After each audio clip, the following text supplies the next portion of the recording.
Ya, ikutin standar kerajaan surga ya. Kalau selama ini kita ikut standar kebenaran sendiri, ya nggak bisa ke surga saya. Kalau mau ke surga jumpa Yesus, ya harus ikut standar Yesus. Yang punya surga Tuhan Yesus saya. Ya, mau ibu kandung, abang kandung, adik kandung, anak kandung, semuanya nak sama nak kita. Tuhan nggak beda-bedakan. Kisah Rasul 10. Siapa yang berbuat dosa dia buang, mau malaikat dia buang, Adam dan Hawa juga dia buang, dia usir lagi. Si Kain juga diusir, sama aja. Itu Tuhan, karena dia kudus. Dia usir. Biarpun yang ciptakan langsung dari debu tanah, dia mengembuskan nafas kan. Ketika enggak taat kepada firman, dia sendiri yang usir kan. Itu Tuhan. Iya, kita bandingkan tadi Matius 5 dengan khotbahnya Yesus di Matius 5. Demikian juga dengan khotbahnya Tuhan Yesus di Yohanes 5. Wah, ingat aja 5 ada 5 ya. 3555 golden throne, makan enak. Tapi Bang bahas gak di situ ya. Jadi kalau cari di situ gak ada di situ. Dengan hitamnya. Dasar omset punya makan enak. Oke. Ya, ini dia saudara ya. Hati. Karena Tuhan melihat hati saudara. Ya, ingat hidup itu semuanya tentang hati. Yesus itu semua tentang hati. Ya, hati si Hawa, hati si Adam, hati si Lucifer, hati si WL di surga, hati si Kain, baru hati si Matius 5, orang di Matius 5 itu ya. Ini juga hati. Oke, Yohanes 5 ayatnya yang ke-42, ayat yang 38 dulu, 23. Dan firman-Nya tidak menetap di dalam dirimu, sebab kamu tidak percaya kepada Dia yang diutusnya. Ayat 39, kamu menyelidiki kitab-kitab suci, bahwa olehnya kamu mempunyai hidup yang kekal.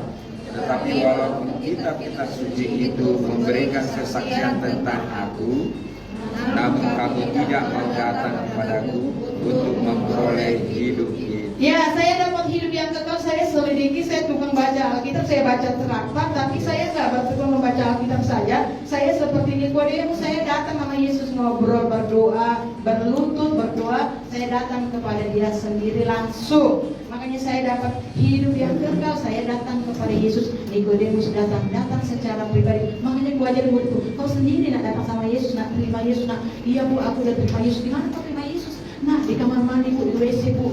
Aku dengannya aku terharu karena aku udah beritakan Injil, wajah surga neraka bu. Aku udah terima Tuhan Yesus seperti yang ibu bilang. Di mana kau terima Yesus sama guru? Di WC bu, karena dia memang host sama orang tuanya dan tidak ada tempatnya sendiri, tapi dia mau mengambil keputusan. Waktu dia dengar cerita saya terima Yesus, dia juga mau terima Yesus. Ya, anak saya dan saudara, wah, dia respon sama firman, bu, aku sudah terima Yesus. Sampai hari ini dia setia ibadah. Ya, ini masih kenal dia. Ya, dia sudah dibaptis ya kalau nggak salah. Sekarang udah kelas 3 SMA. Katanya aku nanti mau sekolah Alkitab, aku mau jadi hamba Tuhan kayak Om Siahan. Ini terima Yesus saya, ya. Gak perlu baca-baca Alkitab dulu, gak perlu. Untuk selamat itu hanya datang kepada Yesus. Kebetulan aja saya kan udah baca-baca Alkitab, ya. Jadi itu ya. Namun kamu tidak mau datang kepadaku untuk memperoleh hidup yang kekal. Si Matius 5 tadi itu, orang-orang hebat itu merasa dia nggak butuh, merasa dia tuh nggak perlu datang sama Yesus, nggak perlu menyembah Yesus, nggak perlu minta ampun dosa-dosanya sama Yesus. Merasa udah pede dia benar masuk surga. Mereka nggak pernah lakukan itu sama Yesus, ya. Jadi makanya mereka nggak dapat hidup yang kekal. Tapi kalau orang berdosa, siapapun dia yang didatangi Yesus ataupun mau datang kepada Yesus, Tuhan ampuni. Ini khotbah penginjilan ya. Untuk yang orang-orang yang akan saudara injilin, ya, seperti itu, saudara yang kekasih dalam Tuhan. Oke, ini dia ayatnya yang ke-42, 23.